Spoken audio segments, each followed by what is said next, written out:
पड़िबो। असली श्वेत चंदन यहाकू जदि आपण व्यवहार करती मन रे सात्विक भावना आसे, मन एकाग्रता रहे, मन रे एकाग्रता आसे। राहु चंद्र शुक्र भली ग्रह गुड़िक अनुकूल अवस्था को आसी जाती, ग्रह गुड़िक संतुलित अवस्था को आसी जाती। रक्त चंदन बा लाल चंदन तिलक जदि आप व्यवहार करती किंबा कुंकुम व्यवहार करती, कुंकुम को तिलक भाव रे व्यवहार करती, ताहले आपणकर सर्वजन आपण प्रति आकर्षित होती। आपणकर व्यक्तित्व गोटे आकर्षण भाव आकर्षण गोटे विशेष ऊर्जा आपण भीतर बढ़ी जाए एवं आपण भीतर आलस्यता दूर हुए।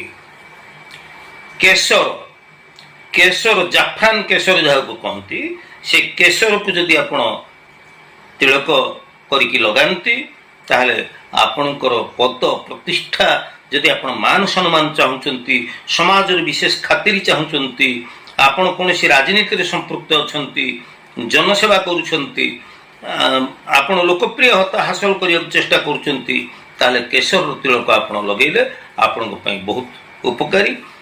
आ गोटे थाए दर्शक बंधु गोरचना।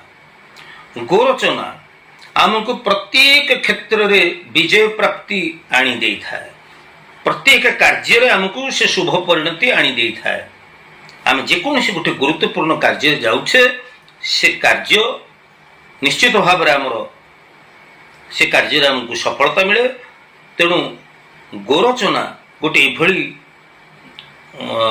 तिलक जहाँ को लगेवा द्वारा केवल जे आम कर्म रे आमको सफलता मिले ता नुहे, बरं ई गोरचना धारण करने द्वारा प्रत्येक लोक आपण प्रति विशेष आकर्षित होती एवं आपणकर व्यक्तित्वर आकर्षण अधिक बढ़ी जाए।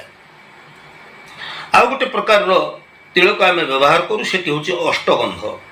ये अष्टगंध तिलक को जदि आप व्यवहार करुँच आपणकर विद्या ज्ञान प्राप्ति पाई, विद्या प्राप्ति पाई एवं मन रे शांति एवं एकाग्रता को आनिबा पाई आमे ये अष्टगंधर व्यवहार करि परिबा।